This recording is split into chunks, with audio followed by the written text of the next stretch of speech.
Hey, ladies and gentlemen, welcome to Wrestling with Rosenberg. Very excited to have in the top two, he's one or two of the best heels in the world from TNA, Bully Ray, TNA champion, by the way, president of Aces and Eights.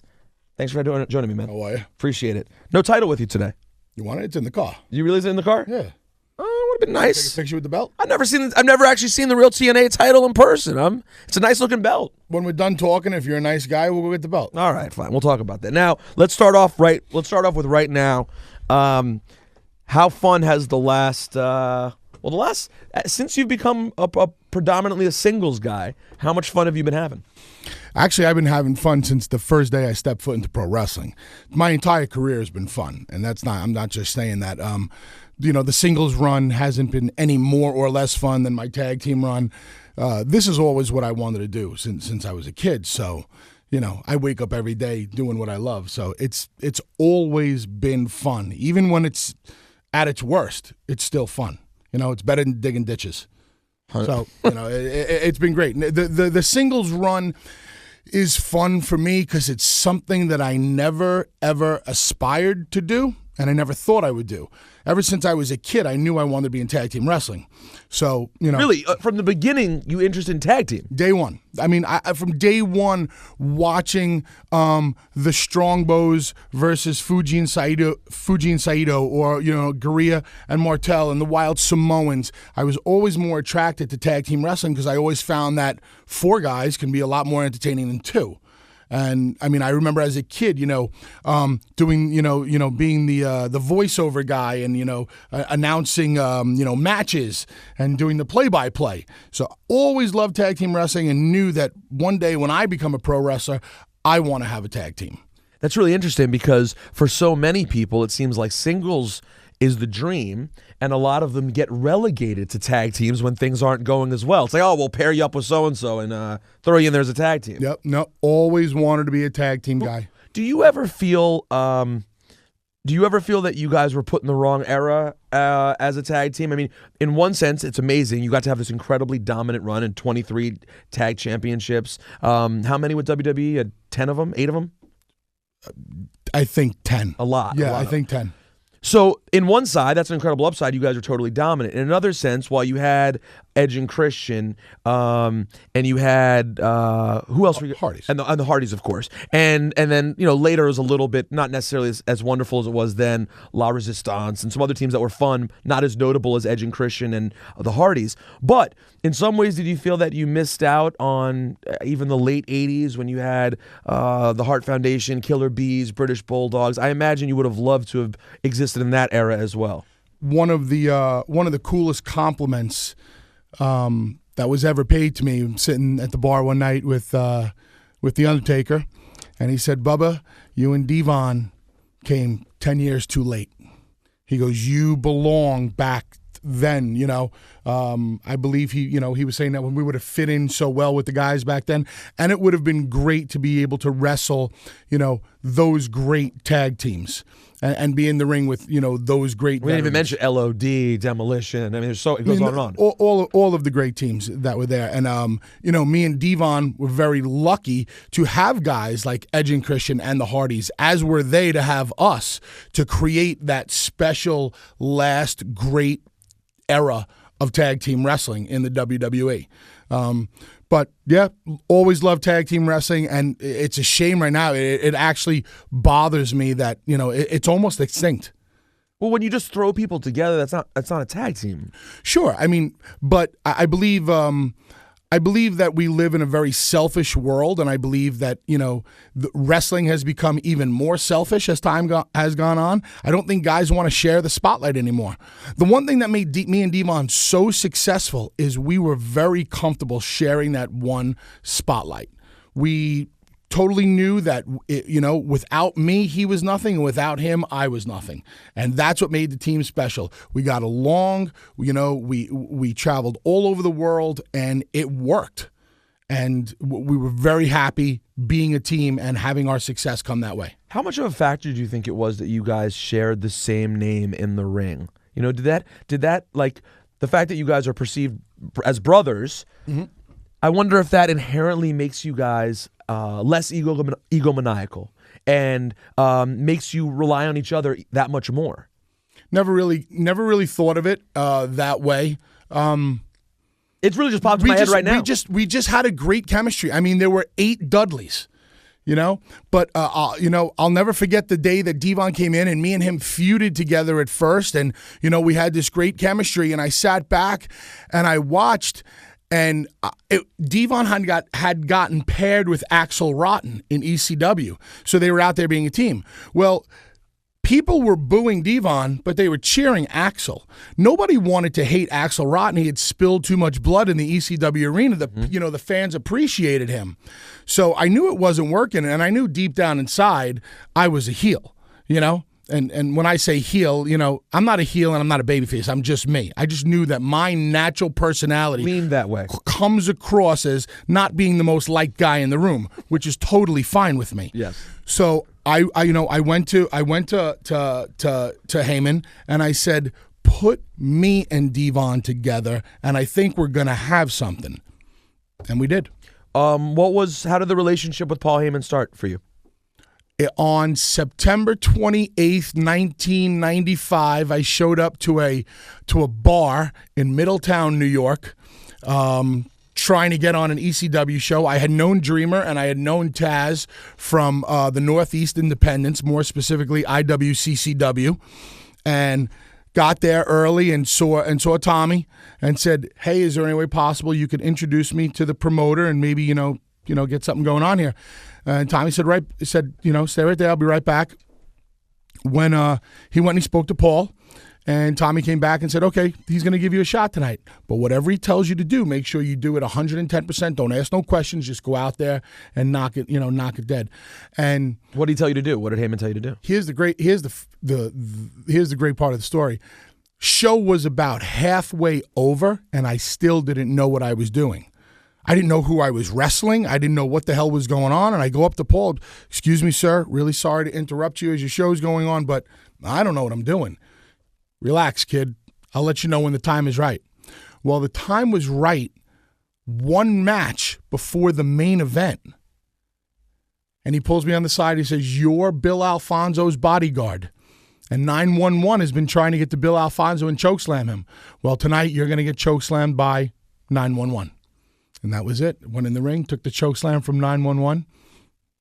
That's it. Why did you take the chokeslam particularly well? What excited Heyman so much? If you saw the chokeslam I took that night, I was probably 400 pounds at the time and could take a chokeslam like a 150-pound guy. I always had pretty decent athletic ability. So took that one chokeslam and that was it. Came back through the curtain. Heyman looked at me and he said, "Kid, great job. How do you feel about shaving your head?" Because I had long hair. I had the big, long rock and roll mullet, And I looked at him, and he says, "Don't worry. If you don't want to shave your head, we can find something else for you." I knew at that moment, by the next day, hair was gone. Never came back? Never. Wow. Never. Well, you were 400 pounds? Yeah. You broke 400 before on the scale? You saw that? Yeah. Wow. Yeah, I think 401 one day. What was your active, in the ECW heyday, what was your active weight? It was closer to 3, right? No, probably 4. Only until probably 99 did I really drop any significant weight, and I got down to about 325. Then we left for the WWE, and I fluctuated between 325 and 300. Got to TNA, probably went back up to 360, and then once me and Devon did the split, I knew I wanted to do a reinvention, and I knew I wanted to just do it, get in the gym seriously, and so far so good. It's not often that at 39 years old, someone utterly changes their body type. How much work are we talking about? You look phenomenal. Thank you. How much work is that? I did it the old school way. No tricks, no nothing. Up every morning, cardio first thing. Drank a gallon of water. How long cardio in the morning? Half an hour to 45 minutes. Okay, half an hour, 40 minutes cardio. Drank a gallon of water every day, 5 to 6 small meals, took in a ton of protein, lifted late in the day, and stayed as strict as possible. How late in the day would you lift? 3, 4 o'clock. Split it up this way. I was dropping, burning calories to burn fat and then to build muscle. And it is working out. How do you feel physically? Actually, a lot of people ask me that. I don't feel any different. I was a pretty decent athlete all my life. Right. So I don't feel like I move any different in the ring or any faster. I mean, I feel great, considering everything that my body's been through. I feel great, but I don't feel any different from 400 to 275. What is your? Do you have any horrible nagging injuries that are one of those ones you're going to have forever already? ECW's first pay-per-view, Barely Legal. First match of the show, Dudley's versus the Eliminators. 5 minutes into the match, I shattered my left ankle. And that one, I shattered the ankle. 3 days after it was put into a cast, I knew that this injury had come at the absolute wrong time for me and Devon. And at 3 o'clock in the morning, I took a pair of pliers and a hacksaw, cut the cast off, borrowed Dreamer's walking cast that he had been using a couple months earlier, put it on, and continued to wrestle in a walking cast. So let me guess. The left ankle. Oh, yeah. Not wonderful. No. How much does it hurt day to day? I feel it. Now I've learned to deal with that pain just as I've learned to deal with all the other pain that I've been in. But walking uphill is a bitch because there's an extra piece of bone that grew in there. So before we forget about this and move away from size, so in that 400-pound range, who do you believe to be the most athletic, incredible one to ever do it? There's some really good ones. I mean, Bam Bam was, probably one of the best. And, whether you're talking about Bam Bam Bigelow or, Gordy wasn't 400 pounds, but some of those bigger guys definitely come to mind. Who do you think? I loved Boss Man. I sure, loved the way absolutely. Boss Man moved. Absolutely. He was maybe, the 350 to 375. Sure. But I think him and Bam Bam were both unbelievable. But it's funny, you move in such a way that I didn't ever really end up thinking about you in that weight class. Yeah. So it's almost a credit to how much you did that I thought of you as down in the the 285 to 300 range. Yep, and those guys in the 400. So that's pretty impressive. Me and Bam Bam actually, I have so much respect for him. We got, fortunate to share a locker room with in ECW. He's the guy that taught me how to lace my boots. The bigger you are, you have to lace your boots a certain way to make sure you have support, on your ankles. And after I had shattered my ankle, he taught me how to lace it. So what properly. is it? What is the? What just do you have to do standing up and putting pressure down on your entire foot so you can get the maximum pull on the laces. So that's the one. So you really have those things jammed pretty tight. Sure. You want it to stay as compressed as possible, so you don't roll your ankle. I don't think I've ever asked another wrestler about this. How do you feel about guys wrestling in sneakers? It doesn't bother me. Do you find it odd though? Do you find it you wouldn't be able to do it, or you couldn't do it? There's guys that wrestle in amateur wrestling shoes. I mean, that's no different than wrestling in sneakers. I mean, the guy that pops into my mind is Cena wrestling in basketball. What are they, basketball shoes? Now my biggest problem with Cena these days is that he's now wrestling these weird New Balances. They used to be Jordans, for God's sake, but now they're New Balance. I understand. The mind-blowing thing to me is just that never rolled his ankle or had a serious injury, which, that's my main thank thought God for him, but I don't think I would ever just, go out there and wrestle in sneakers. It would make, that's the thing for me. I think about the ankle roll. It makes me nervous. It would be a mental thing for me right now too. You wrestle in boots for, for 20 years. Now all of a sudden you're going to put a pair, pro Keds on. Yeah. I got to ask you about staying in ECW for a second. You were arguably the biggest protagonist with the crowd in the ECW days. I mean, you were borderline a riot starter on a semi-regular basis. And those are based on the things that we've seen on camera. Mm-hmm. God knows the random house shows you guys were doing, in that 2,500 to 4,000 people range. What kind of crazy shit was happening? Is there a night that was never captured on television that stands out to you as a time when you were like, all right, did I go too far? Is this thing going to explode? The night that there were many nights. It's hard to even tell those stories about ECW because of the world we live in today, where people sue so quickly. To try to tell people what really went on, unless you see it with your own eyes, the sheer mayhem of the riots that were started. There was one night in Staten Island.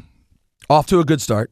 Or a bad start, depending how you look at it. There was one night in Staten Island where I believe the main event was Sandman, Dreamer, and Spike versus me, Devon, and Big Dick. We were coming to the ring, and a fan comes over and punches Dick right in the eye and re-breaks his orbital bone. We went right over the rails and just hell broke loose, and it was bad, bad, bad. Cops, you name it. And when we finally get back into the ring, and some type of a semblance of calm is restored, I look across and I can see Heyman looking at me from the dressing room, and as if I was looking at him like, what should I do now? And he just went, and that was kind of like the signal, if you can go farther, go farther. And we proceeded to go even farther, and it got bad, but it was fun. It was different. It was, It didn't scare you, though, on any level? No, I loved it. There were so many times Devon would beg me to stop. I mean, we're getting hit with batteries, with quarters, people throwing food. I mean, they'd have to stop shows for like a half an hour to clean the ring up. I mean, it was bad, but it's what got us to the dance. It's what made us so memorable. So how much of a fighter were you as a kid growing up? Like, how often for someone to be comfortable with that, I would be very uncomfortable with that. I've never had a lot of physical combat with people. Did you have a lot previously that made you okay with it? I'm not going to sit here and tell you that, I grew up, in such bad neighborhoods that I was fighting every day. But when I got into scraps, I held my own. I wasn't worried about it. I grew up, I caught the occasional beating from my father, so I knew how to fight. So I just knew it wasn't about fighting fans. I didn't want to fight fans. It was about creating such an emotional rush in them that they would want to jump the guardrails. Piss people off so much that they want to inflict bodily harm on you. Piss people off so much that they wanted to throw a brick through your window or slash your tires. But the most important thing I was really trying to do is piss people off so much that no matter who came through that curtain, they were the most loved guy on the show because they just wanted to see that guy beat the crap out of us. And it was all about business to me. Create such a stir, create such hatred, such disdain that no matter what babyface walked through the curtain, you love them as much as if it was Stone Cold Steve Austin. Does that make it more challenging? You have the same job today. Your job is to make whoever you're wrestling against the most popular person that night. Is that more of a challenge in the era we live in? It's a more PC time. Wrestling is not the same as it once was. You're the main guy. You're the number one guy, so everything you say could be magnified if you make a mistake. Does it make it your job a little bit harder to be that hated in 2013? No. I cannot say the same things in 2013 that I was saying, in 96, 97, 98, that time. No. But I do believe that I have something unique to my speaking ability that makes people hate me, and that's my tone. My voice comes across like sandpaper. And I know how to say things and I certain trigger words that get under people's skin. What do you mean? Because are you referring also to not only the tone of your texture of your voice, but your accent? Do you think all of the above? All of the above. It's my hard New York accent. It's my tone. And I could be sitting here telling you that you're the nicest little Jewish kid on the block. It doesn't sound very freaking pleasant, did it? Right. Coming from your voice. People don't really listen to the words I say. They listen to the harshness of the tone, which has actually gotten me in some trouble over the years because I'll be sitting there, saying the nicest things, but people are just like, oh my God, I'm so afraid of him. I'm so intimidated by him. I just said something nice to you, So it's the tone that gets to people. So I think one amazing parallel that's been happening in wrestling over the last 2 years has been you in TNA and Mark Henry in WWE, guys of the same exact era. You guys came along at the exact same time. Mark, the first developmental wrestler in the history of WWE. You came through ECW in the exact same time, the mid-90s. Both with great careers. Yours more decorated, of course, with a ton of championships. Mark's decorated with competitive sports accolades. And then here we are in 2013, and you guys, depending how you look at it, are the 1-2, 2-1 best heels in the business. What is it that you think and maybe you can speak somewhat for what he's gone through, what is it that you guys have figured out in this stage in your career that's made you even better now than you were when you were more physically capable, potentially? With me, it's not a figuring out. I've just always known I've had it in me. It's just that when as the team, as the Dudley Boys in Team 3D, people liked us so much that I just couldn't be, this version of me now.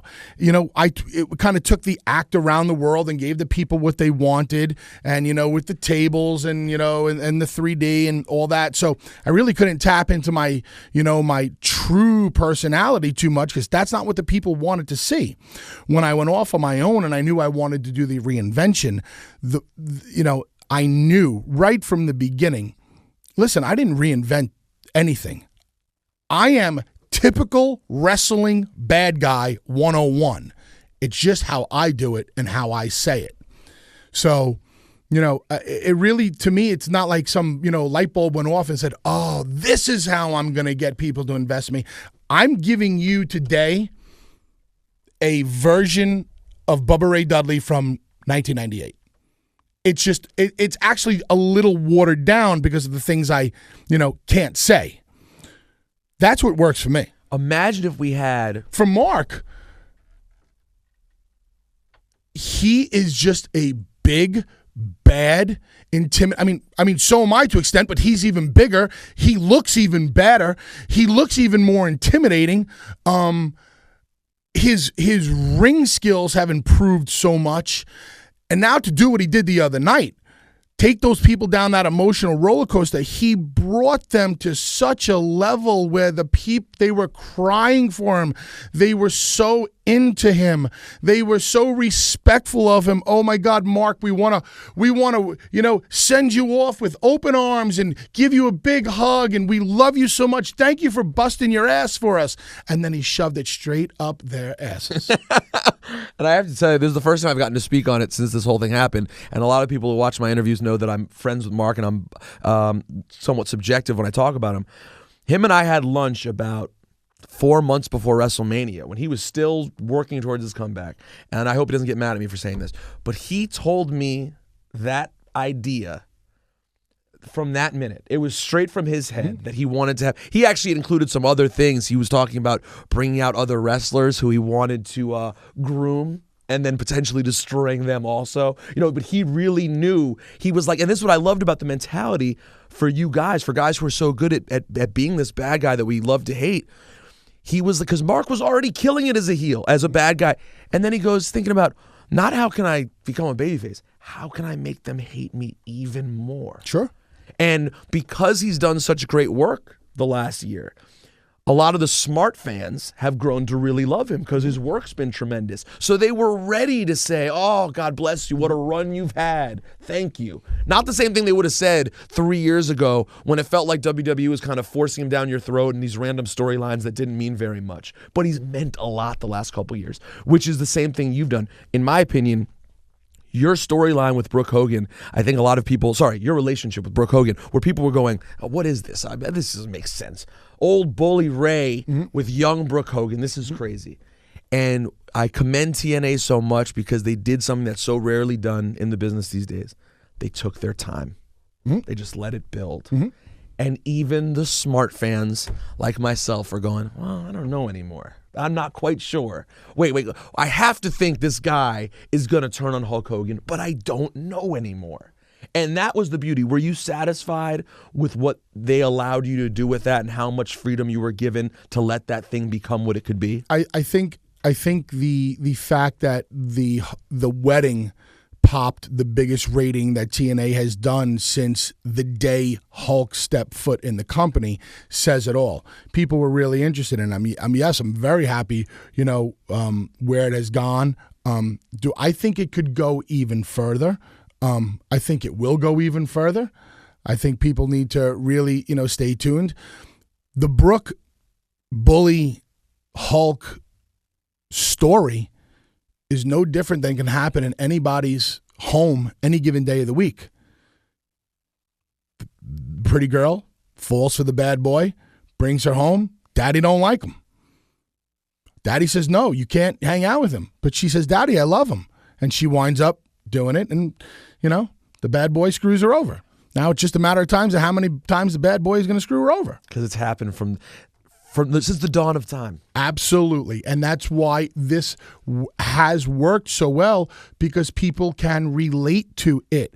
In the same way, what was the number one thing that got Steve Austin over so well? People could relate to the middle-class guy hating his boss and wanting to flip them off.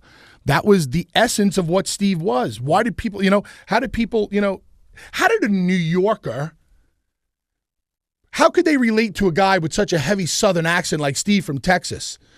You can't relate to that kind of guy, but you can relate to a guy who wants to flip off his boss. Right. And that's what he did. You relate to the people. Do you think, you were mentioning earlier how you were perceived back then, how you've always basically been a bad guy. That's how you lean as a person. But the wrestling world was so topsy-turvy in the early 2000s that when you guys even really attempted to be bad, people loved you. I mean, you're a guy who, I was looking earlier, I think you put, during your time in WWE, I think you put something like 6 different women through tables. That should be a bad guy. Here's the story on that, and this is a good story. Okay.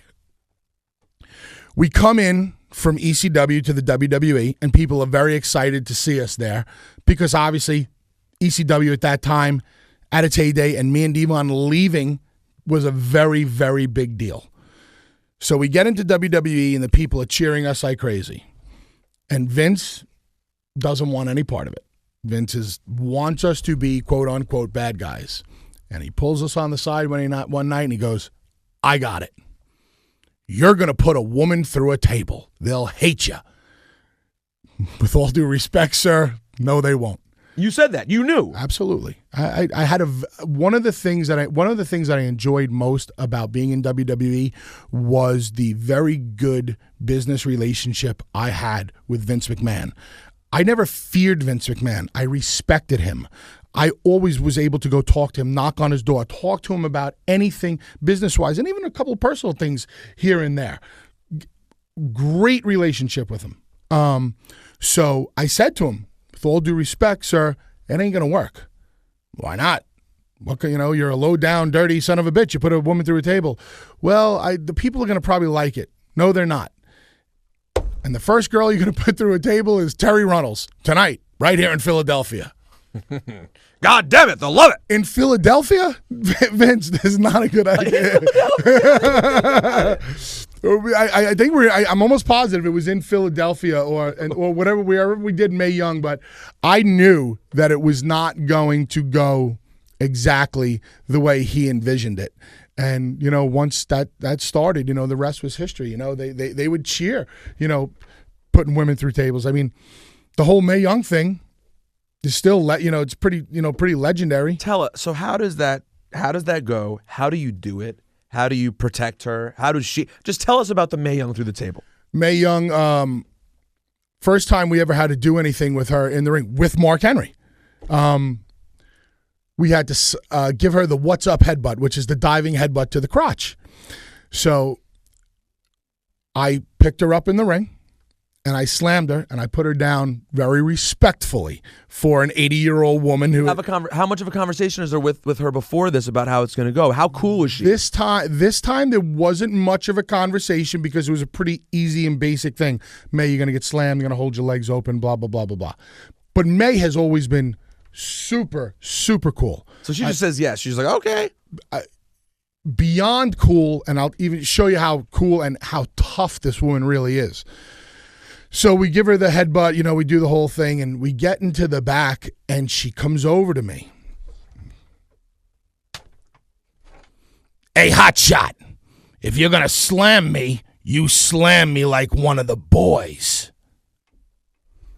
Yes, ma'am, no problem, whatever you say. So now, now we had to put her through the table, and I said, Mae, keep your hands clasped behind my head so I can protect you. She let her hands go, flew right off the table. We put her through the table in the ring, I believe we had done it, and then we did it off the stage. She took it like a champ, and then she went to Vince McMahon and she said, I want to go off the top of the cage. She wanted to get powerbombed off the top of the cage through a table. That's how tough this woman is. She never said a word. She was awesome. But you got to remember, this is a woman who came up in pro wrestling in the 40s and 50s, where, she's seen a different world altogether. Completely different world of pro wrestling. But nothing but respect for her and Moolah, who from the first day me and Devon met them would welcome us with open arms, and would like, if we would see them, they would run up to us in the hallway to come say hello to us, and it's kind of surreal. I mean, these women are legends of the business, especially Moolah. Just so happy to see you, and everything like that, which is pretty typical, because me and Devon always got along with the veterans, people that came before us, a little bit better. Well, it's funny because I was going to say, what's interesting is that you guys came into the game when you did in the mid-90s, which is sort of the beginning of wrestling changing a bit. Yet, because you came in through ECW, you had a very old school experience in a certain sense. Oh, no doubt. Yes, you were broke in old school. I was broken old school from day one, just about the respect of the business and how you conduct yourself in the business. But coming up in ECW, under Paul and all of the veterans that came through there, you had no choice but to learn the old school way of the business, which to me is the way the business should be. And today it should still follow the old school rules of the business. How is it working with Hulk Hogan? Tremendous. Awesome. You hear a lot of... Not a problem. Here's the thing. I don't have problems with people in this business. Zero. Why is that? Because I'm a professional and I do what needs to be done to get the job done. My job is to not come here and not get along with you, or have animosity with you. My job is to come here and do business with you. Hulk has been perfect from day one. Awesome to work with. Can we put over someone who I feel like doesn't get it nearly enough? If they deserve to be put over. Who's in your company? Gail Kim. Phenomenal talent. I mean, is she not like one of the most underrated wrestlers ever? Gail is a great, I'm not even going to sit here and say great girl wrestler. No. She's a great wrestler. Gail probably has as much passion for real pro wrestling as any of the guys, and almost to a fault, because I think in like WWE, Gail wanted to wrestle, but they just wanted to put her in the background as TNA, so to speak. Yeah. Gail's a great wrestler. Her and Taryn Terrell tore the house down at Slammiversary. Some say match of the night. Give them a lot of credit for putting their bodies on the line, killing each other, going out there and, really stepping it up. I couldn't agree more. And in my opinion, and that wasn't even Gail's best. She's done so much. Her matches with Kong were unbelievable. Yes. She's done a ton of stuff. And it's an example of positive work begetting positive work, because then, I don't know if you noticed, a few weeks later when WWE has a pay-per-view, and they haven't done anything with Divas at all recently. They've been in, I've been very disappointed with how the division's been treated over there. Then they actually turned around and let Caitlyn and AJ have a wrestling match. Right. It may be totally unrelated, but the fact that TNA steps out allows time for that, and of course it helps having someone. Credit to Taryn Terrell too, but having someone like Gail who can show people how to have matches like that, is an incredible credit. And Taryn's a badass because she's a stunt woman. So she's not afraid to put her body on the line. TNA has a great, cross-section of women wrestlers, Mickie James, Gail Kim, Taryn's doing great, Velvet, What makes TNA so great, in my opinion, and I don't sit here and I don't blow smoke, and I'm not going to sit here and tell you why TNA is so great because I'm in the company. I won't do that. I tell you it's a great company because when I sit back and I look at the scope of athletes and entertainers in TNA as compared to every other wrestling company out there in the world, I really think we have the best locker room. Anything that you're looking for in pro wrestling, you can find in that TNA locker room. You give me an aspect of pro wrestling that you're looking for, you're going to find some of the best right there. I mean, you want iconic, legendary guys? Got it. Sting and Hogan. Okay? You want the modern-day veterans who can go and still do this the right way? Kurt Angle, Jeff Hardy, myself. AJ. No, I'm not going to put AJ Oh, in you're that. going younger. You're on the next one. Yeah. So you still got those guys. Now the next tier down, the 8. This is where the real quality comes in. AJ, Joe, Rude, Aries, Daniels, Kazarian. Okay, gotcha. Yes, that category maybe it's untouchable. Yeah, and it doesn't. The WWE does not have as many people in that category. Right. WWE has the next one down. They have a handful of the next generation down that I think is very strong. But that right there, I guess the equivalent would be as if would be Punk and Bryan would be in the same category that they have over there. But that's really where it kind of ends for WWE. Well, I'll put Punk higher than Bryan, but I mean, obviously Bryan right now, is on his way up. But that's what makes TNA so special, So and strong. and then the great girls division, and the fact that TNA is allowed to be a little bit more edgy. If it was up to me, I push the envelope even more. But that's why I think TNA definitely has the best working locker room in the industry. Okay, and speaking of the great things TNA is doing right now, New York City, Bully Ray, you are going to be here. Coney Island, Brooklyn, New York, which has become a great tradition now. This show at the stadium in Coney Island, outside. Usually it's the day before July 4th. This year it's the day after July 4th. It is July 5th, Friday night. Who do you have that night? Me versus Kurt Angle. That's pretty good. Kurt is, in my opinion, Kurt's the best. He's a machine. He has a gear that nobody else has. Kurt is phenomenal in the ring. I actually probably one of my first really good singles matches of my career happened against Kurt. I believe it was in the King of the Ring tournament. Do you have a title shot against him? Did you get a title shot against Kurt? No. Or no, it was just part of King of the Ring. In WWE, this was part of King of the Ring, and I had such a good match with Kurt. I just remember the next day, really a couple guys coming up to me and say, wow, that was great. And it was because of Kurt. I wasn't a singles wrestler. Kurt got me through it really well, but always great to be in there with somebody who is that great of a wrestler. I mean, the guy main evented WrestleMania. He must know what he's doing. Yeah, he's pretty good. Yeah, he's pretty good. And then you guys also have a White Plains show the next night, Saturday night, up in Westchester. Tickets available for both at Ticketmaster, by the way. And that night, you're actually teaming up with good old Devon. Yep. Against Jeff Hardy and Samoa Joe. In a street fight. In a street fight. In New York. A street fight in New York. Street fight in New York. Might see a table, a kendo stick, a cheese grater. Now, here's a question, and I don't want to give too much away, but is it hard for you in that situation? You guys are bad guys. You're up against guys people love, Samoa Joe and Jeff Hardy. However, you have to think in a street fight in New York City, July 4th weekend, people are going to be loving seeing the Dudley boys together. Yeah, and we don't fight City Hall. If they're cheering, they're cheering. I'm not gonna go against the grain on that. Never did. It's like going to a rock and roll show. If they're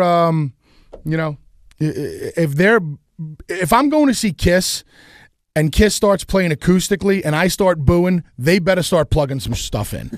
Right. Make it work for the audience, exactly. not for yourself. So if we come out there that day and they're cheering us more than they're cheering Hardy and Samoa Joe, so be it. They're still going to get a great match. They're still going to be entertained, but I'm not going to tell them, to sit down and shut up, Now, ECW produced a lot of successful guys. Mm-hmm. Among them, of course, the guy, Heyman, who's having an incredible run. Are you enjoying Heyman's run right now? It's impossible not to enjoy Paul because Paul is probably one of the greatest talkers in the history of the business. But if there's one thing that Paul can do that nobody else can do, and that's get every single person he touches over. One of the biggest, something was said on commentary a couple of weeks ago by JBL that I thought was that helped the Curtis Axel kid so much when it came to his credibility. JBL said Curtis Axel should consider himself lucky because Paul has been aligned with a young Steve Austin and a young Undertaker. With of course everybody else that he's been aligned with. So Paul's a genius, when it comes to that stuff. So you have Paul Heyman, but when you talk about the true ECW guys, You could make a case that with you, and there's some other guys there, but you can make a case that you have had the best run of anyone.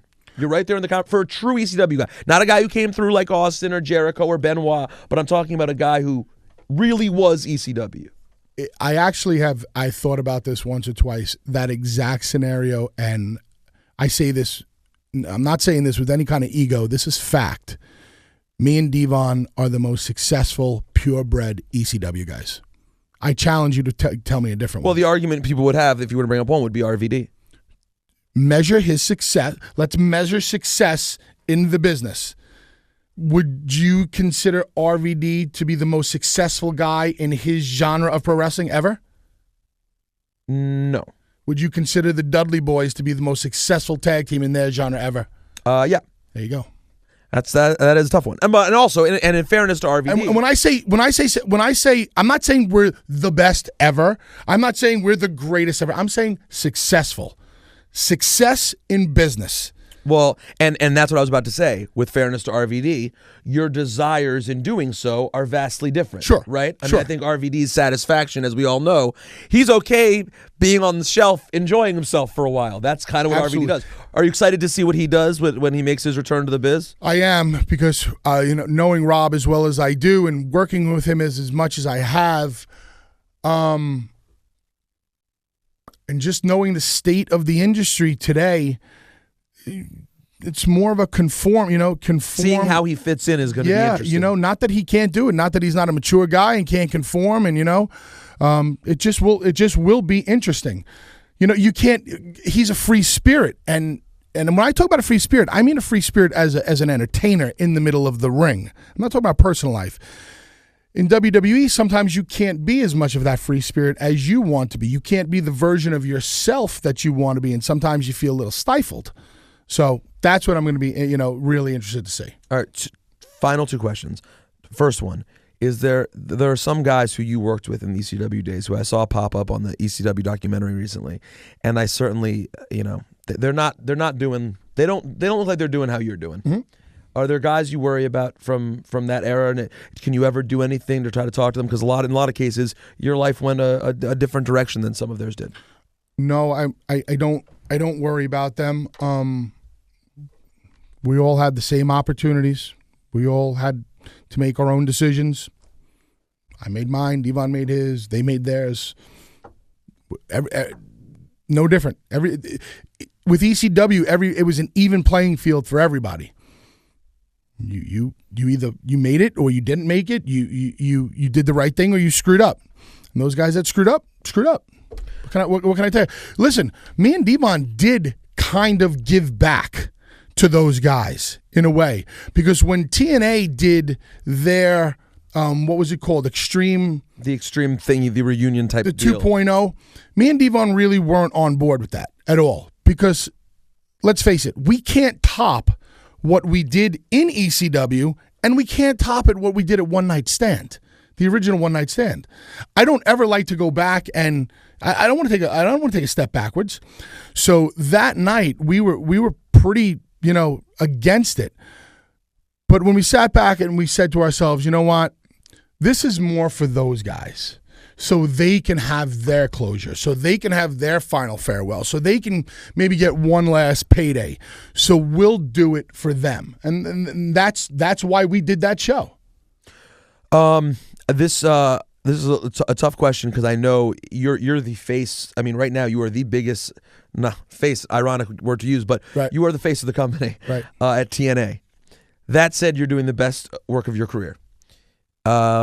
It is hard to imagine that in the place you're in, as phenomenal as you were with your WWE run, you're in a different place now as a singles wrestler. Does it ever cross your mind the idea of one more time in front of 80,000 people the way you are now? A Mania match or something like that? In a tag team match or single? Either one. Tag team match, no. You've done it. Been there, done that, got the t-shirt, and stole the show twice. As a singles wrestler, getting to have a serious match at Mania? Only because now I'll say yes, that has crossed my mind, because I've seen what the singles, where I've gone as a singles now. When I first branch out 3 years ago on my own, I just said to myself, let's see how this goes. Let me see how, let's see what I can do with this. It was kind of like a toy for me. And now that I've seen what it's gotten to, now it's like, could I? And when I say could I know I could. There's no question that I know I could. I've always had confidence that I can accomplish in this business whatever I want to accomplish. But you answer me this question. Could I be the version of me that you see right today in WWE? It depends what mood the powers that be are in, right? If the right situation came up and there was the person they looked at and they go, oh, well, this, whether it would be a hunter or there was someone for them that they thought could be a perfect person to match you up with, then I think it would be conceivable. At this point, you're right, though. Week to week, could I see them allowing you to do what you're doing right now? I'm not sure about that. Right. And that's what I was talking about with RVD, about being just stifled creatively in the ring and being the version of you that you know you can be. I know that given the opportunity, I can impose my will on anybody in that locker room at any given moment and have 80,000 people despising me. Well, I'm enjoying what you're doing now, but one day, before you're done, it could be an interesting thing to see. Ladies and gentlemen, Bully Ray. Thank you very much. TNA World Champion. Appreciate it. It was really great. And again, here in Brooklyn, New York, July 5th, and in White Plains, July 6th. Thank you, man. Thank you.